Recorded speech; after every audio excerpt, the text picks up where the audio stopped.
vocês, poder louvar o Senhor, ter esse privilégio de trazer a palavra, um grande privilégio e também uma grande responsabilidade, mas com a graça de Deus nós estamos aqui, amém? Irmãos, eu peço que você abra comigo na primeira carta do apóstolo Paulo aos Coríntios,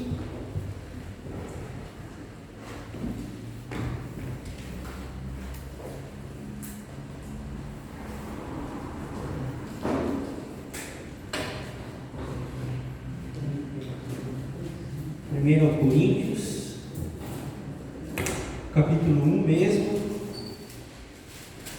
no versículo 18.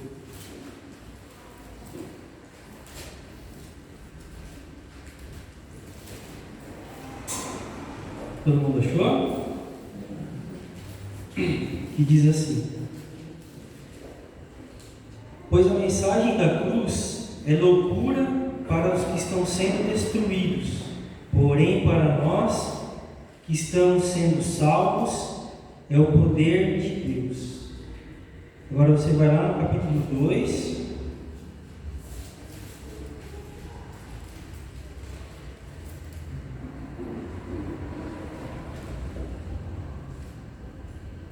No versículo 8 também, que diz o seguinte: nenhum dos governantes desta era compreendeu essa sabedoria, pois se a tivessem entendido, não teriam crucificado o Senhor da glória. Eu vou ler, irmãos, a partir do 6 aqui para a gente entender melhor. Contudo, falamos de sabedoria entre aqueles que já têm maturidade. Não me refiro, entretanto, à sabedoria desta era, ou dos poderosos deste século, que estão sendo reduzidos a nada. Ao contrário, falamos da sabedoria de Deus, do mistério que estava oculto, o qual Deus preordenou antes da origem das eras, para a nossa glória. Nenhum dos governantes desta era compreendeu essa sabedoria, pois se a tivessem entendido, não teriam crucificado o Senhor da glória. Amém?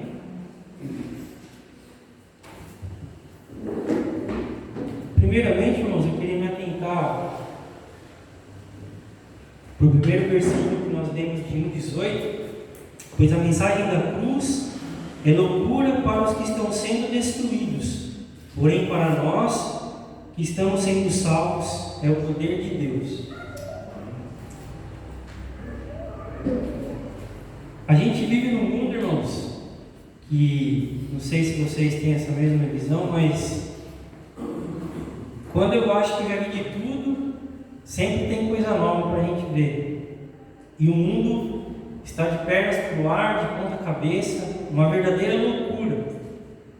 E essa loucura, irmãos, chegou a tal ponto que nós vivemos tempos onde o certo está sendo errado e o errado está sendo certo. Aquele que pratica o bem, praticamente ele é desvalorizado, o humilde é desvalorizado, e aquele que pratica o mal, ele é enaltecido por questões políticas, por questões escusas de interesses de cada um. E o mundo, a tendência é cada vez piorar mais. Essa loucura, não sei se é certo esse vocabulário, fica mais louco.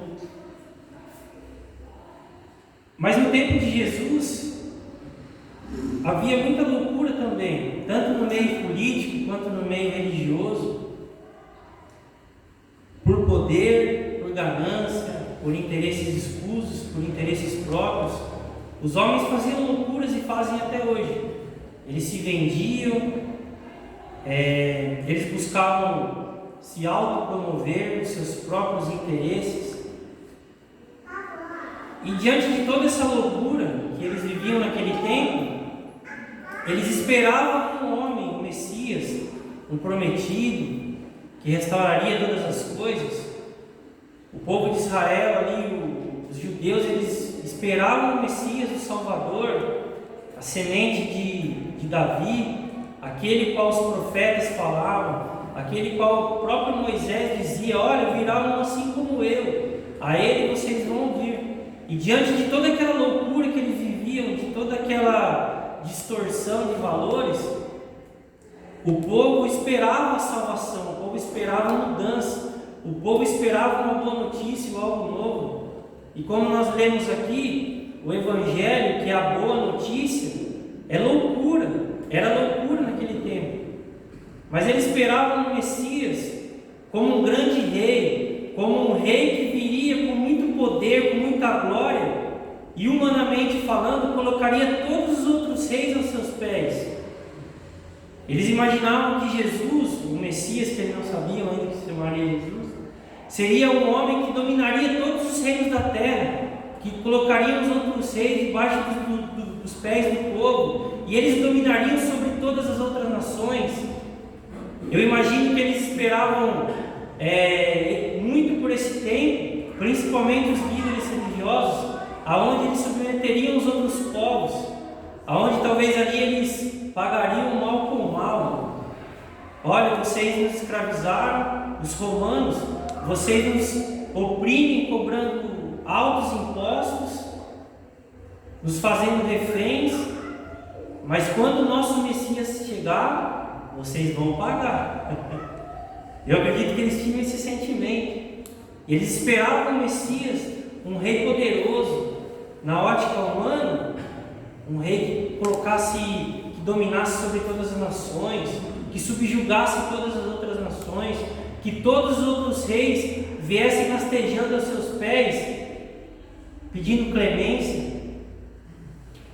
Na verdade, Cristo é tudo isso, irmãos, mas Ele é um rei piedoso, e todos aqueles que vêm aos seus pés, não é por causa de maldade, por causa de usúria, por causa de combater o mal com o mal, mas é porque reconhecem que Ele é um Deus diferente, que Ele é um rei diferente de todos os outros que já existiram. E nós vivemos essa loucura hoje, e a mensagem do Evangelho chegou até nós.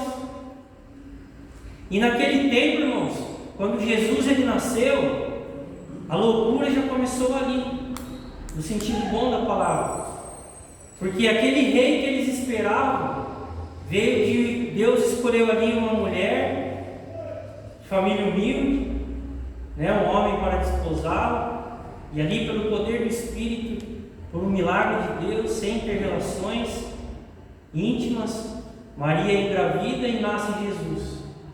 Um menino simples, de uma família simples, mas que era rei e governaria sobre todas as nações, não subjugando, mas com amor, trazendo cura, trazendo libertação, trazendo transformação, porque o reino de Cristo não é um reino exterior, mas é um reino interior. Amém? E a loucura já começou aí. E Jesus ele nasce, logo de começo ele tem que fugir, porque Herodes ficou sabendo e mandou ter um consenso lá e contar, e mandou matar as crianças. E Jesus, o anjo Gabriel aparece para José, manda ele fugir para o Egito, e ele fica um tempo. Quando Herodes morre, ele volta, e ele cresce. Na sua juventude ele começa a trabalhar com seu pai, como carpinteiro, que nada mais é hoje como se fosse um pedreiro. E até os 30 anos ele trabalha, ele assume os negócios do pai, e com 30 anos ele inicia o seu ministério. Naquele tempo era loucura, como? O rei de Israel, o Senhor de todas as coisas, o Messias prometido, de que tanto se fala, de que tantos profetas falaram, um simples carpinteiro, filho, como eles falavam, ele é filho da Maria, do seu José, é carpinteiro, tem seus irmãos, suas irmãs. Lá de onde ele vem não pode vir nada de muito bom, não. As pessoas tinham essa ótica de Cristo, mas aos 30 anos ele inicia o seu ministério, porque a maioridade dos judeus era 30 anos, Não se poderia, por exemplo, antes dos 30, ministerialmente lá, sacerdotalmente falando, eles não reconheceriam o sacerdócio, o ministério de ninguém. É como se fosse a maioridade. Então eles só dariam crédito para as palavras de alguém se ele tivesse acima dos 30 anos. Também era a idade onde eles podiam assumir os negócios da família, que sempre se passava de pai para filho. E Jesus, irmãos, é batizado lá por João Batista, e ele ali inicia o seu ministério. A Bíblia relata que sobre ele desceu o Espírito Santo em forma de uma pomba, ele é levado ao deserto, passa pela tentação. Quando ele volta, ele inicia o seu ministério.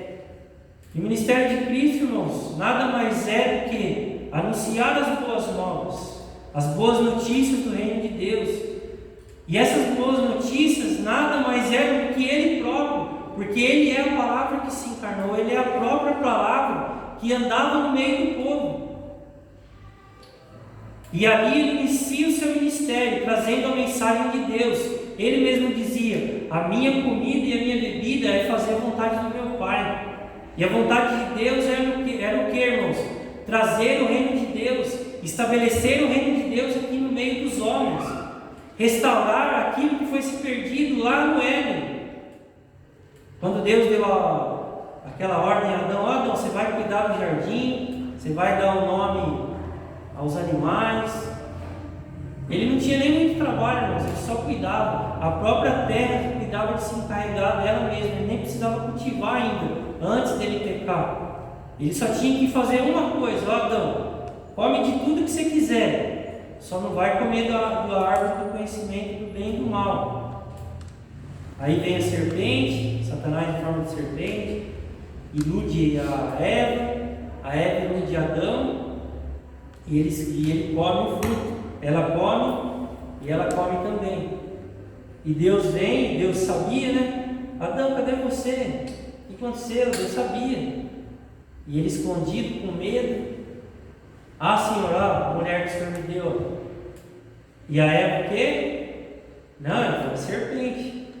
Hoje, irmãos, é a mesma coisa. A gente usa a mesma desculpa de Adão e Eva. Ou a gente joga a culpa em Deus, ou a gente joga a culpa no Satanás, né? O diabo está até procurando um psicólogo, de tanta culpa que ele leva sem ter. E a boa notícia, irmãos, começou a ser pregada. E Cristo é essa boa notícia. E naquele tempo, irmãos, o povo que esperava o Messias prometido, eles viviam debaixo de grande opressão. Opressão religiosa, opressão política. E o que acontecia naquele tempo? O povo judeu, eles viviam subjugados pela lei, os 613 mandamentos do livro de Levíticos. E os fariseus, que eram os sumos sacerdotes, os mestres da lei, era aquele que guiava o povo dentro da lei. Eles julgavam os casos. Aos sábados eles se encontravam na sinagoga e liam a lei e traziam a lei para o povo. Uma vez por ano, todo o povo subia até o templo para apresentar os seus sacrifícios. Mas o que aconteceu, irmãos? Eles foram se perdendo e eles começaram a usar os rituais como um negócio. E eles fizeram da lei de Deus, eles fizeram das coisas de Deus um negócio.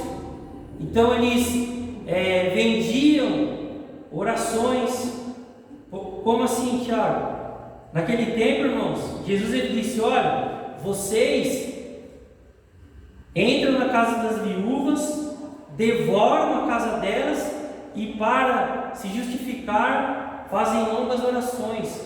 Eles iam, tiravam o pouco que aquelas mulheres tinham, porque naquele tempo, irmãos, as viúvas não tinham, por exemplo, um recurso igual a gente tem hoje, tem aposentadoria. Naquele tempo não, as viúvas praticamente elas ficavam a Deus dará.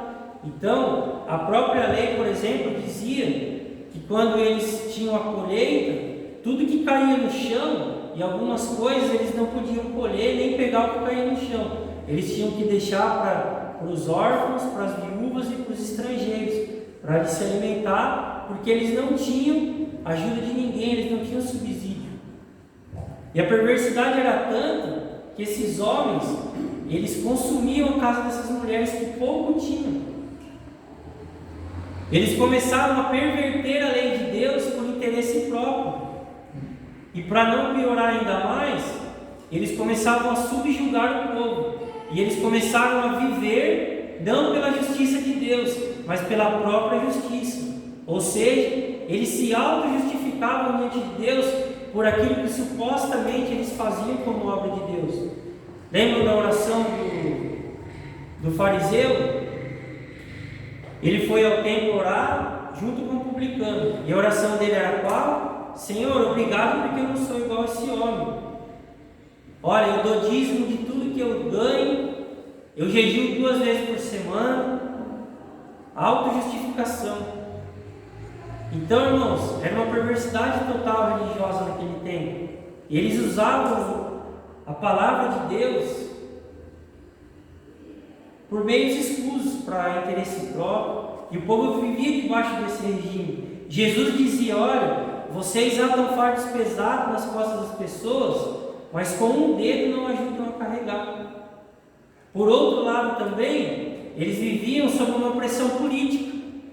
O Império Romano subjugavam ele nos impostos, cobravam impostos, eles trabalhavam praticamente para pagar impostos. Não muito diferente de hoje, né, nos nossos dias. E o povo, irmãos, vivia no meio daquela loucura, cansado, subjugado, mas eles esperavam o Messias. Eles tinham esperança de que haveria um homem que os libertaria de todas essas coisas. Mas os líderes, como eu disse no começo, esperavam um grande rei. E eles queriam um grande rei porque eles queriam estar do lado dele, para subjugar as nações, para pagar com a mesma moeda. E Jesus, dentro desse contexto, começa a anunciar o Evangelho. O Evangelho é a boa notícia de Deus, o Filho de Deus que vem, se encarna em Jesus, a palavra encarnada, o Verbo que se fez carne, e começa, habitando entre nós, a viver o reino de Deus. Como assim, irmãos? Trazendo curas físicas, curando os coxos, os aleijados, trazendo vista aos cegos, purificando os leprosos, libertando homens e mulheres de espíritos imundos. Ele começa o seu ministério trazendo vida, trazendo restauração. E Jesus, irmãos, dentro da lei de Moisés, ele não era politicamente correto, porque a lei, a gente vai entender daqui a pouco, era uma lei exterior, era uma lei de fora, era uma lei que não mudava o interior. Eles não faziam muitas coisas, apesar de ter o desejo por medo da maldição da lei, de não cumprir a lei. E eles viviam dentro desse contexto. E vem Jesus fazendo sinais e maravilhas. E isso é poderoso, era um sinal para que as pessoas crescem que ele era verdadeiramente o Messias, que ele era o Filho de Deus. Amém? Vocês estão compreendendo até aqui? Havia, por exemplo, naquele tempo, eles nunca se havia ouvido falar de uma cura de alguém que era, por exemplo, cego de nascença. E um dos sinais de que verdadeiramente, quando a pessoa falasse que ele era o Messias, porque o próprio Jesus disse que antes dele vieram muitos outros dizendo ser esse Messias, mas Gamaliel disse que esses que vieram, quando morreram, não aconteceu nada, os seus discípulos se dispersaram e acabou por ali aquele movimento. E se dizia que o Messias, ele seria o único que teria poder de curar um cego de nascença, seria um dos sinais, né? Ou alguém que nascesse coxo, uma doença de nascença. E a gente sabe que Jesus, ele curou o cego de nascença, e aquilo ali também era um sinal. Mas o maior milagre de Jesus, irmãos, isso eu ouvi ontem e tinha no meu coração, O maior milagre que Jesus pode fazer na vida do homem, é claro que o milagre de curar o paralítico é grande, de trazer vista a quem é cego é muito grande, mas o maior milagre que Jesus ele nos traz, que ele trouxe a cada um de nós aqui, que vem trazendo até hoje, trouxe naquele tempo, é dar vida àquele que está morto. Eu não estou falando de orar por alguém que está morto e ressuscitar fisicamente. O maior milagre da boa notícia do Evangelho é que ele traz vida àquele que está morto espiritualmente, aquele que morreu nos seus pecados, aquele que não tem vida espiritual, aquele que não tem mais esperança no coração, aquele que está triste e não consegue ver mais alegria em nada nessa vida. Essa é a boa notícia do Evangelho. O Evangelho que traz vida àquele que estava morto, o Evangelho que traz vida àquele que não respirava mais espiritualmente. Essa é a graça do Evangelho de Deus, muito mais do que curar alguém que é coxo, de trazer vista ao cego.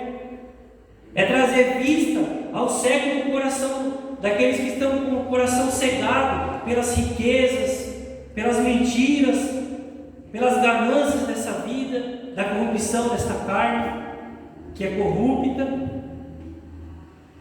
Essa é a mensagem do Evangelho. E é a maior delas, é essa que Cristo quer que nós conheçamos e passemos adiante. É por isso, irmãos, que o texto que nós lemos vai dizer que essa mensagem é loucura. Porque o que interessa não é isso aqui, não é o que eu ando, não é o que eu tenho, mas é o que Deus faz aqui dentro com os homens, mulheres, seja novo, seja idoso, seja quem for. Essa é a mensagem do Evangelho. É isso que é loucura. Era loucura naquele tempo e continua sendo loucura hoje.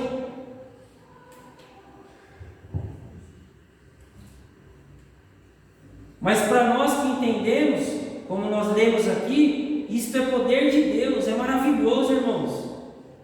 É uma delícia a graça de Deus. Porque a graça de Deus, ela nos trouxe vida. Eu não sei quanto a vocês, irmãos, mas quando eu crio no meu coração, porque Deus me deu essa graça, deu a cada um dos irmãos, foi maravilhoso, porque eu vi que realmente eu estava morto, e isso é graça de Deus, porque por nós mesmos nós não podemos reconhecer isso é uma dádiva de Deus, e essa é a mensagem do Evangelho, e ela é loucura, por quê? Porque o sistema que nós vivemos, irmãos, religioso também, fala totalmente o contrário. O sistema daquele tempo e de hoje busca as riquezas dessa vida. Quer que a gente ressuscite na nossa vida financeira, quer que a gente ressuscite na nossa aparência, quer que a gente ressuscite nos nossos projetos, nossos carnais.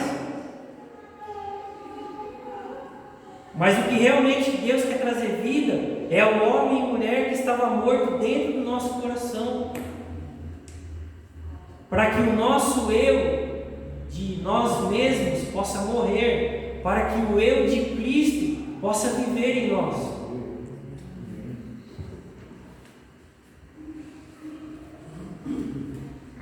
Então, para nós que estamos sendo salvos, que fomos transformados, é poder, isso é poderoso, irmãos, é maravilhoso essa transformação. Mas para os que não creram ainda e que não creem, é loucura. Que doideira é essa? Ressurreição de mortos, que loucura é essa?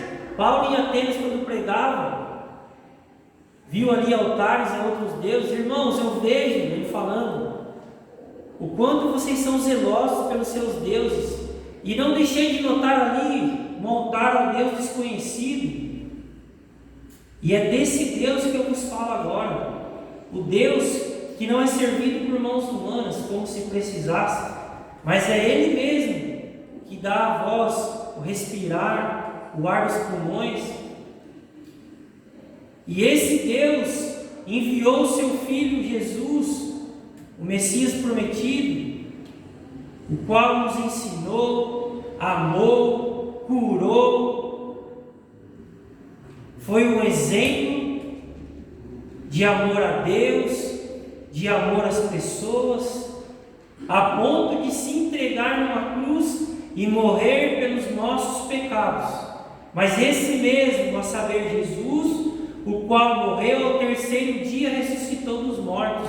Quando ele falou de ressurreição, uns zombavam. O Paulão está viajando. Ressurreição de mortos, Paulo, pode parar. Outro dia a gente dá uma oportunidade aí para você falar, mas por hoje já deu, né? Ressurreição de mortos já deu, né? É loucura. Para crer com o intelecto humano é loucura, porque é pela fé, irmãos. Essa fé vem de Deus. Então nós devemos orar pelas pessoas assim: Senhor, eu aprendi isso esses dias. Senhor, dá àquela pessoa a fé, o dom de crer no Senhor, não com o intelecto dela mesma, mas com fé no coração, a fé que vem do Senhor. Dá à nossa família, Senhor, o dom de crer, para que eles possam ser salvos da morte eterna, de uma vida vazia, da sua carnalidade, dos maus pensamentos, porque é isso que o Evangelho faz ao homem. Ele traz vida àquele que está morto, espiritualmente falando e fisicamente também falando, se Deus quiser. Lázaro, né? Quantos mortos Jesus não ressuscitou? Paulo, amém?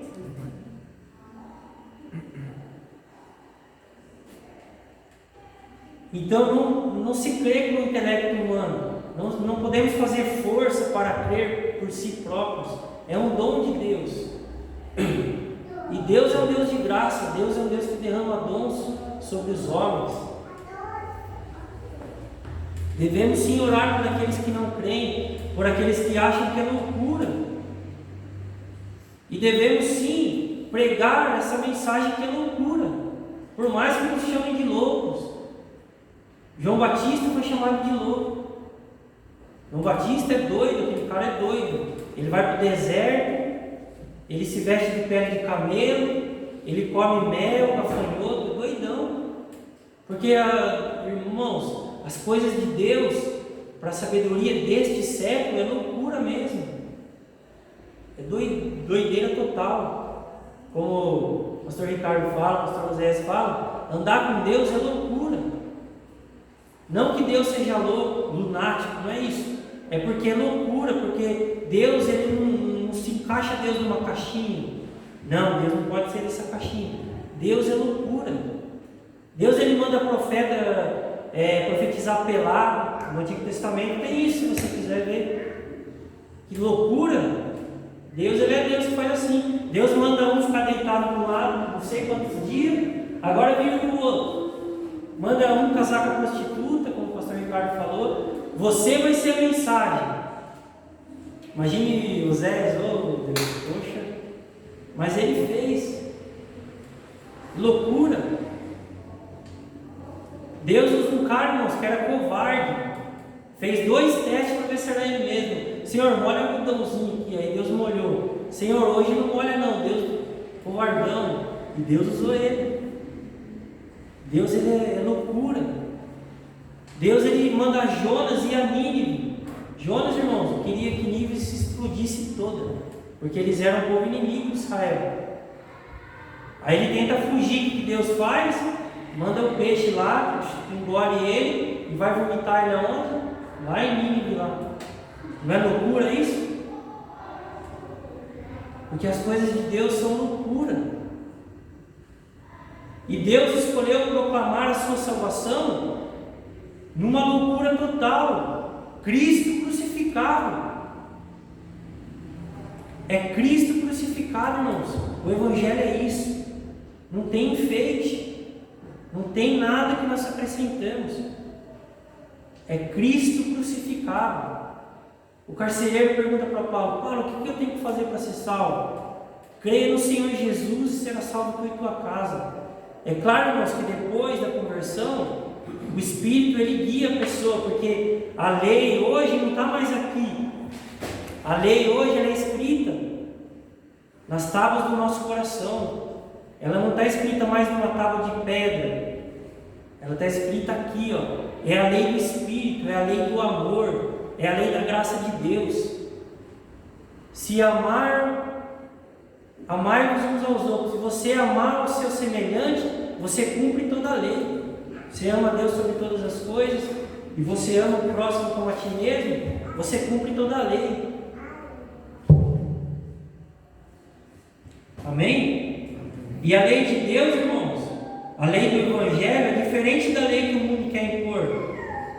Porque o pessoal, né, não vou entrar em mérito se concorda ou não concorda. Tem que ter pena de morte.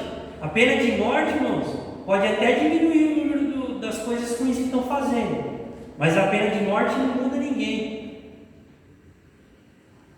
O cara ele até não vai roubar, por exemplo, vamos colocar uma lei aqui, se roubar vamos cortar a mão. O cara ele tem vontade, ele não rouba porque ele tem medo de cortar a mão. O Evangelho é diferente. Ele não rouba, não é porque ele tem medo de Deus. O que o Evangelho faz com o homem é isso. Ele não rouba porque ele tem medo de Deus. Ele não rouba porque Deus transformou a sua natureza. Ele não rouba porque não é certo roubar. Porque nasceu íntimo, aquilo já não, Deus me livre de roubar. Isso vai contra a natureza de Cristo em mim.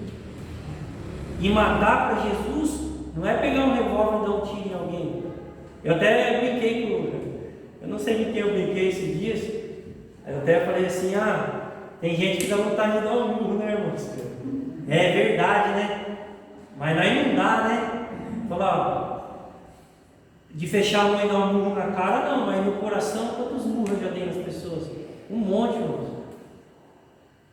Não de desejar o mal, mas, sabe, tipo seu madruga, quando que vontade, mas se segura. Mas a natureza do Evangelho, o Evangelho muda a natureza do homem, no coração. E isso é loucura, a cruz é loucura. Como assim Deus? Como? Quando Jesus estava sendo crucificado, irmãos, olha para você ver como aqueles que eram para entender, não entenderam. Você não é Deus? Salvou um monte? Salva você mesmo, desce da cruz. E Jesus ele fala, Pai, perdoa porque eles não sabem o que falam. Irmãos, quando Jesus ele diz isso, ele quer dizer também, Pai, eles não sabem o que estão pedindo, porque a cruz é para a salvação deles.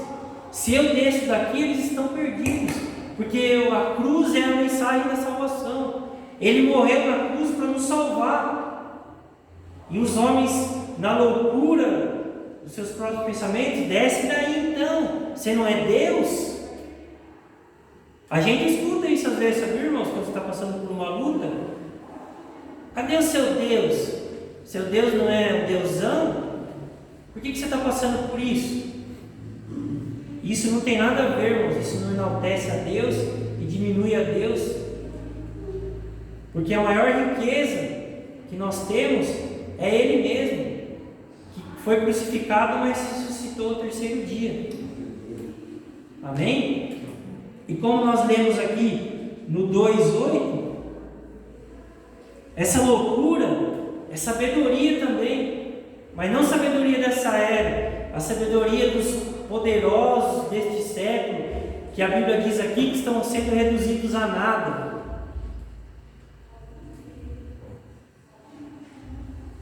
Ao contrário, falamos da sabedoria de Deus, do mistério que estava oculto.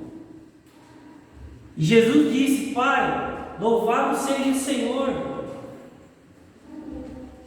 que guardou esse segredo aos grandes sábios desta era e revelou aos pequeninos. Que lindo isso, irmãos. Por quê? Porque não é com a sabedoria humana que se entende Deus,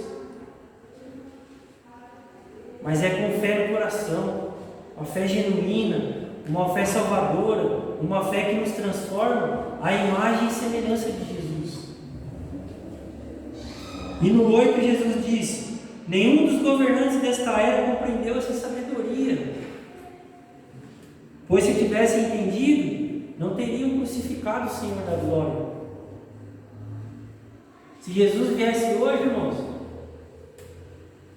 com certeza crucificariam de novo, porque a mensagem do Evangelho é loucura para os que não creem.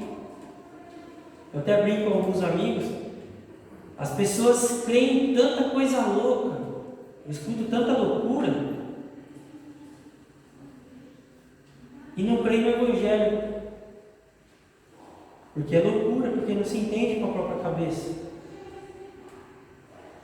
E os governantes dessa era não compreenderam, e não compreendem até hoje. Muitos irmãos não compreendem porque não tiveram a revelação de Deus ainda, mas muitos não compreendem porque não quer mesmo. Sabe por quê? Porque Jesus, ele era humilde, e muitos homens hoje não querem ser humildes.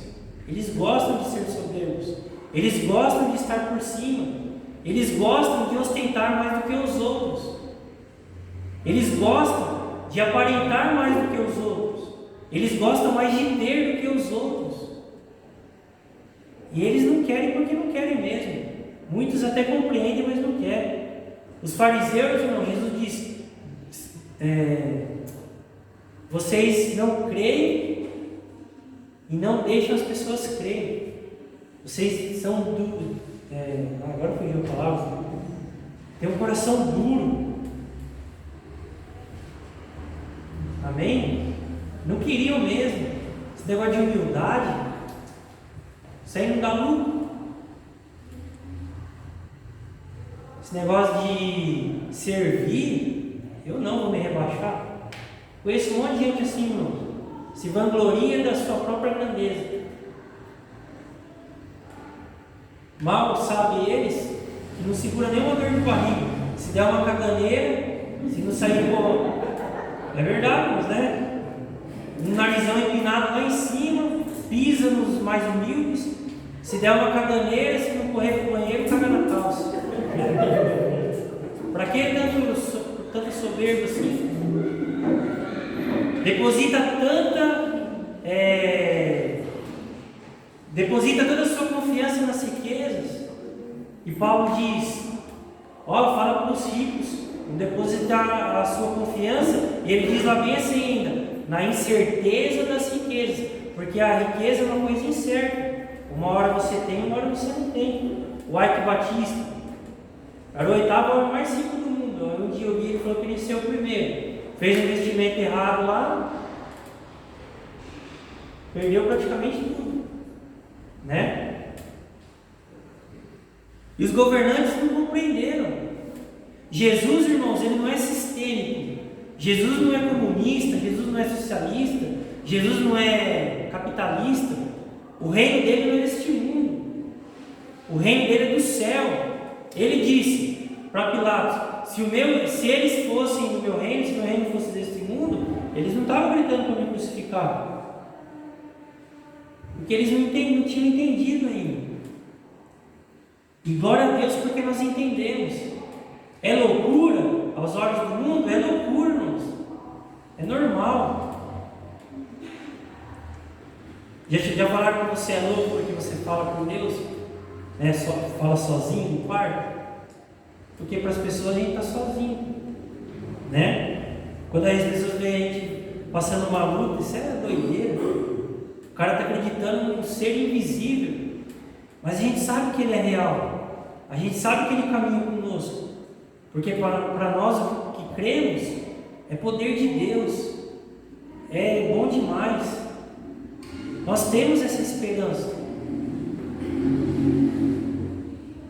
Ontem eu ouvi uma coisa, eu vou repetir, que aquilo marcou meu coração. Hoje, irmãos, as pessoas estão colocando a sua esperança não no Evangelho, não em Jesus, mas em um líder político. É claro que Eclesiastes, por exemplo, diz que nós devemos sim ter sabedoria quando vamos colocar um governante, porque se a gente coloca um corrupto, um que não teme a Deus, toda a nação perece. A gente tem que voltar com consciência, tem que orar pela autoridade que está lá, seja ela qual for, porque se ela fizer cagada, a gente sofre. Se ela acertar, a gente se dá bem. Desculpa pelo palavreado, tá, irmãos, que às vezes escapa.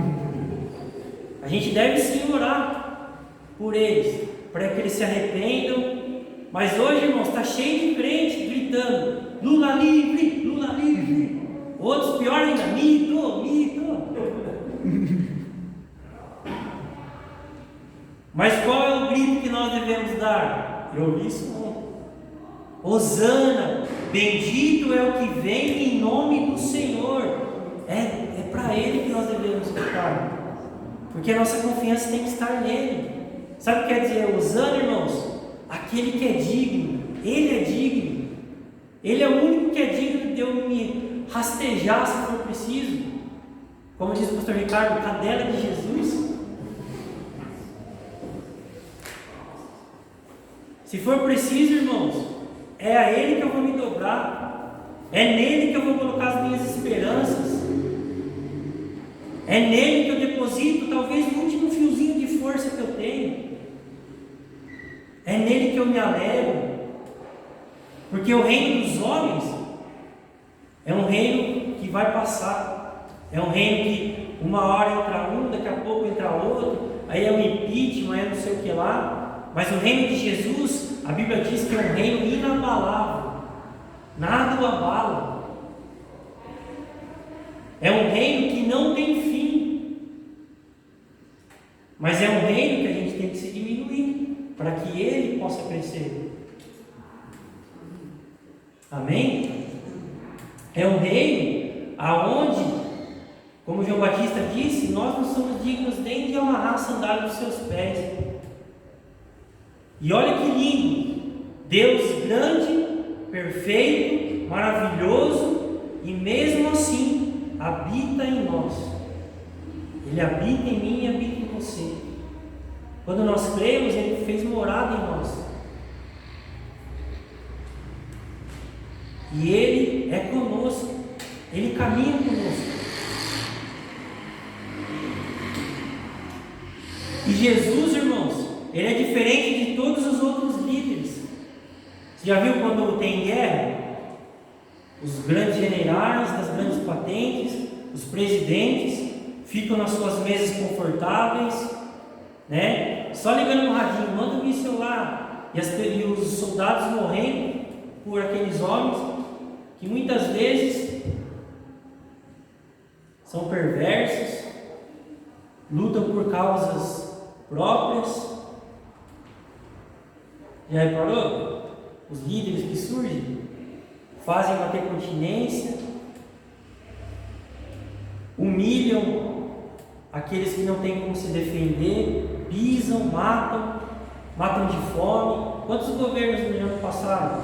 Homens, líderes que mataram milhões de pessoas de fome, pelas loucuras, por suas loucuras, pelos seus ideais, né? Hoje tem gente, por exemplo, falando que eu vi isso aí e eu acho isso uma doideira de um tamanho, falando que não pode ter filho porque não sei o que lá, porque tem que morrer. E eles que falam isso, perguntam, até um amigo meu falou, por que eles não se matam então, né? Tem que morrer, todo mundo ser melhor? Por quê? Porque eles querem matar aqueles que aos olhos deles são inferiores. Esses homens perversos, esses líderes e reis perversos, eles mandam os outros morrer nos seus lugares pelas suas causas. Mas sabe o que Jesus falou? Em João 10, 17, 18, ele falou o seguinte: ninguém tira minha vida. Eu tenho o poder de entregar, e se eu quiser, eu tenho o poder de tomar ela de volta. Mas eu entrego pelas minhas ovelhas por livre e espontânea vontade.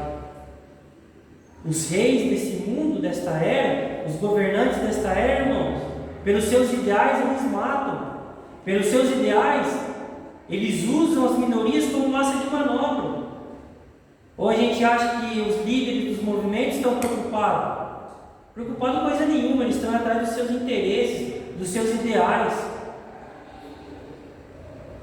Mas Cristo, Ele se entregou pelas nossas vidas.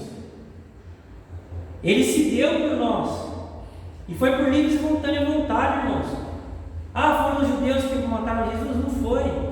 Eles foram responsáveis. Entregaram. Até ele diz, o sangue vai cair sobre a cabeça deles. Mas se ele quisesse, como ele disse, ele tinha poder para retomá-la. Ele tinha o poder de descer da cruz. Mas por amor e por obediência a Deus, e por amor à palavra de Deus, ele foi obediente até a morte de cruz, e se entregou. Porque ele sabia que não ficaria no sepulcro. Mas como ele mesmo disse, ao terceiro dia ele ressuscitaria. E ele ressuscitou. E junto com ele, nós que cremos também ressuscitamos. E aqueles que creem também ressuscitarão. E não só depois da morte, irmãos. Numa vida, num corpo incorruptível. Nós ressuscitamos como uma nova criatura em Cristo, a sua imagem e semelhança. Então, se verdadeiramente nós cremos, nós temos que ser sempre impelidos pelo Espírito que habita em nós a praticar o Evangelho de Jesus, a praticar as boas obras.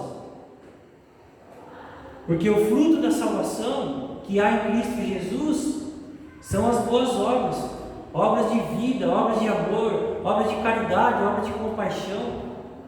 Não adianta eu ser um homem e uma mulher do templo, não adianta eu ser um homem e uma mulher do culto. Eu tenho que ser, segundo Jesus, um bom samaritano. Hoje está cheio de gente, irmãos, que são só homens e mulheres do templo, homens e mulheres do culto, que só bate cartão no culto. Mas quando vê o caído, quando vê o necessitado, quando vê o que não tem esperança, faz igual o levita e o sacerdote da parábola do bom samaritano, passa de largo. Mas nós temos que ser bons samaritanos no mundo de maldade, no mundo de perversidade, no mundo de onde só se busca os interesses próprios. Jesus perguntou: dos três, quem fez a vontade de Deus? E eles com uma raiva responderam, os samaritanos, porque Jesus estava falando deles. Muito bem, então faça igual a ele. É isso que nós devemos fazer. E junto com isso, com a prática das boas obras, viver a loucura do Evangelho, a mensagem da cruz. Não interessa se vão fazer igual fizeram com Paulo, como eu disse. Você está louco? Você é doido? Ressurreição de mortos? Mas o próprio texto diz que muitos homens e mulheres vieram até Paulo.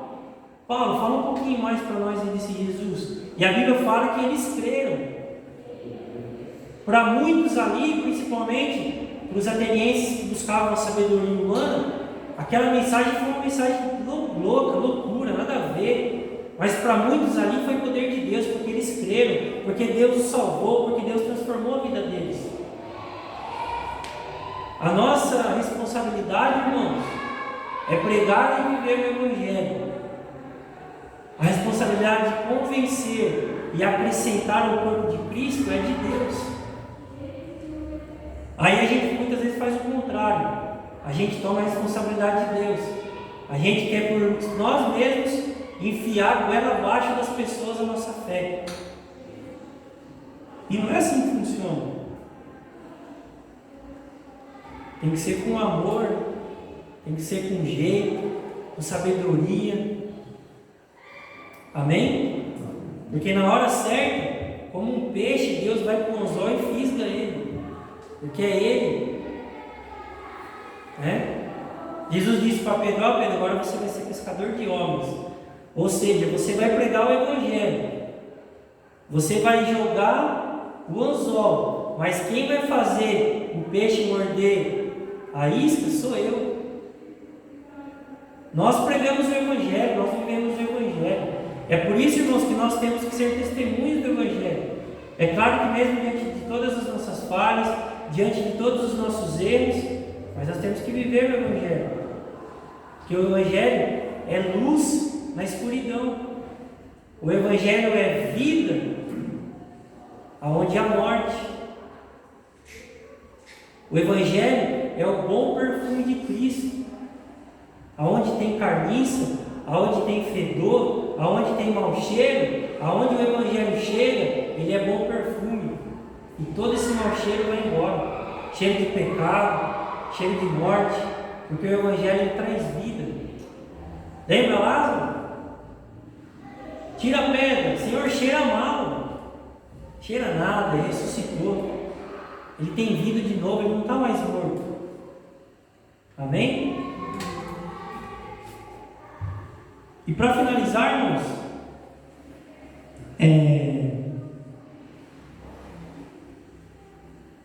o Evangelho ele tem uma grande diferença do reino desse mundo. E é loucura. Porque a justiça, segundo esse mundo, pede punição, né? A mulher que foi pega em adultério, já começou naquele tempo, né? Jesus, ela foi pega em adultério. E aí, a lei manda apedrejar, o que a gente faz? Mas o Evangelho nos apresenta o quê? O perdão dos pecados. Jesus disse: aquele que não tiver pecado, que atire a primeira pedra. E a Bíblia diz que todos nós pecamos e destituídos estávamos da glória de Deus. Mas pela graça que nos oferece perdão de pecados, nós fomos reconciliados com Deus através de Cristo Jesus. Então o mundo pede punição o tempo todo, irmãos, é só punição. Tem que punir, tem que punir, tem que punir. E o mal, uma hora ou outra, ele vai ser punido. Não estou falando que não há justiça, tem que ter justiça sim. Mas para o Evangelho, ele vai muito mais além, porque ele não pune, mas ele perdoa pecados, e esse perdão gera transformação. A pessoa ela olha e fala: nossa, aquele, né, Jesus disse para aquela mulher: aquele que podia te condenar, não te condenou, vai e não peques mais.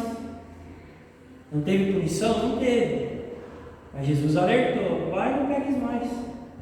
É isso que o Evangelho faz. Amém? Maria Madalena, uma prostituta, vista como uma mulher de uma fama naquele tempo, Jesus a libertou e ela passou a ser uma discípula, uma seguidora, né? Tem gente que diz que a Bíblia é machista, mas você vê que no domingo da ressurreição ele apareceu primeiro para quem? Para as mulheres. Maria Madalena, Maria. O mundo, ele quer morte, ele traz morte, porque o salário do pecado é a morte, e o curso desse mundo é a condenação. O sistema que nós vivemos, irmãos, não vai mudar. Infelizmente não vai mudar. Quem muda são as pessoas, porque quando ela crê, a Bíblia diz que Deus tira ela do reino das trevas e transfere ela para o reino de Deus, para o reino da luz. E a vida dela muda do curso deste mundo para o curso do reino de Deus, que leva a vida. Então o curso desse mundo não vai mudar, mas Deus ele pode mudar as pessoas. Amém? E é claro que muitas pessoas, quando se convertem, são transformadas, podem mudar sim o curso da vida das pessoas, para um caminho de morte, para um caminho de vida.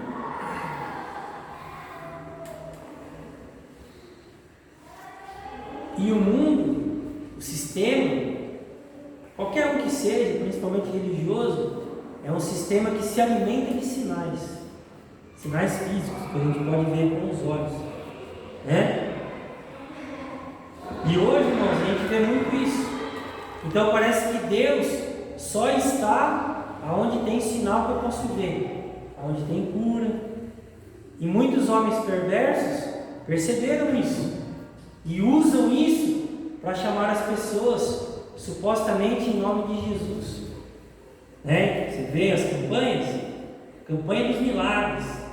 Aí vai lá alguém, muitas vezes eles pagam, a pessoa finge uma cura e enche de gente, mas o final daquilo é escuso, é só interesse financeiro, né? O interesse não está na alma das pessoas, em trazer vida à alma delas, mas está nos seus bolsos, no que elas podem proporcionar. O próprio Cristo disse: cuidado, falando comércio entre vós. E o mundo já pedia sinais, né? Os fariseus chegavam para Jesus, né? Mostra aí um sinal mesmo para o Senhor provar para nós que o Senhor é o bichão mesmo, né? Faz um sinal aí para a gente ver. Jesus falou: o único sinal que vocês vão ter é o sinal de Jonas. Qual é esse sinal de Jonas? O que aconteceu com Jonas, como eu disse? Ele ficou na barriga do peixe 3 dias e foi lá e levou a mensagem, o povo se arrependeu e houve salvação e Deus exerceu misericórdia. O que Jesus estava querendo dizer com o sinal de Jonas? Ele morreu, depois de 3 dias ele ressuscitou. Essa é a mensagem da cruz, a mensagem que traz vida. É o maior sinal que os homens podem ver e crer e ter vida. É o sinal da cruz. Não aquele sinal da cruz assim, não, meus irmãos. É a morte e a ressurreição de Cristo, para que nós tenhamos uma nova vida. Essa é a mensagem do Evangelho. Essa é a mensagem que Cristo trouxe. Mas como eu disse, irmãos, muitos não querem. Muitos não querem. Muitos querem acumular riquezas. Muitos querem poder. Muitos querem ser servidos. Muitos querem enaltecer a placa da igreja que congregam. Muitos querem criar impérios para si mesmos. Mas que em nome de Jesus nós queiramos viver para a glória de Deus. Que nós possamos viver para que Cristo seja glorificado. Que nunca reconheçam a gente, mas que através de nós possam reconhecer a Cristo como Filho de Deus. Porque essa é a mensagem do Evangelho. Amém? Amém. Essa é a mensagem do Evangelho. Que nós possamos diminuir para que Ele possa crescer. Que nós possamos morrer para que Ele possa viver em nós.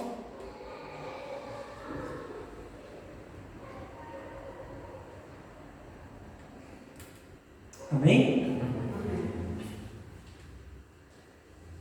Eu até brinco com a Lília, eu falo: amor, eu oro às vezes, eu falo: Jesus, eu quero prosperar no meu trabalho, eu quero ter bastante recurso, eu quero ter sabedoria espiritual para poder pregar o Evangelho. Muitas vezes eu escuto coisas, irmãos, que na hora nem sei, e o Espírito Santo me dá sabedoria, porque a gente está vivendo tempos difíceis, a gente vai ter que ter muito discernimento de Deus para poder trazer a mensagem do Evangelho. Porque o Evangelho está sendo distorcido e é cada dia mais corrompido. E eu brinco com ela, eu falo: amor, eu oro a Deus porque eu quero prosperar no meu trabalho. Eu quero financeiramente estar bem, para poder acolher os meus irmãos, para poder ajudar o necessitado, para poder abençoar lá na igreja. Mas eu oro a Deus: Jesus, eu tenho no meu íntimo, e se eu ficar bem, eu não vou ficar um hipócrita, um soberbo, um orgulhoso. E o Senhor sabe se eu vou ficar assim ou não. Se eu for ficar assim, Senhor, deixa eu como eu estou. Eu não quero ficar um Zé Ruela, não. Eu quero ser igualzinho o Senhor era. Eu quero ficar parecido com o Senhor. É claro, irmãos, que a cada dia eu vejo que eu preciso melhorar muito. Como Paulo disse, que nós vamos sendo aperfeiçoados. E esse tem que ser o desejo do nosso coração. A cada dia ficar mais a carinha de Jesus, mais parecido com Jesus. Tanto no relacionamento com Deus, quanto no relacionamento com as pessoas. E essa é a proposta do Evangelho. Que nós encarnemos Cristo em nós. Não como semideuses, deusinhos. Não, mas como homens que fomos alcançados pela graça de Deus. Porque a proposta do Evangelho é essa: nos transformar em imagem e semelhança do Filho de Deus, para que nós sejamos igual a Ele, para que nós vivamos igual a Ele, em qualquer âmbito, à mesa com pecadores, em festas de aniversário com a nossa família, brincando com os amigos, congregando junto uns com os outros, exercendo os dons e ministérios, não para enaltecer a nós mesmos, mas para a edificação do corpo de Cristo. Eu glorifico a Deus por nós aqui, porque eu vejo isso. mas que nós possamos crescer ainda mais, irmãos, nessas coisas. Amém? E buscar essas coisas, porque essa é a vontade de Deus. E às vezes a gente pega, eu me sinto envergonhado muitas vezes. Jesus, eu estou tão longe de ficar igual ao Senhor, mas do que eu era antes, Ele já me transformou demais. Amém? E isso é o Evangelho de transformação. É de glória em glória, de vitória em vitória. E tudo para a glória de Deus. Amém, irmãos? Você pode ficar de pé para a gente orar?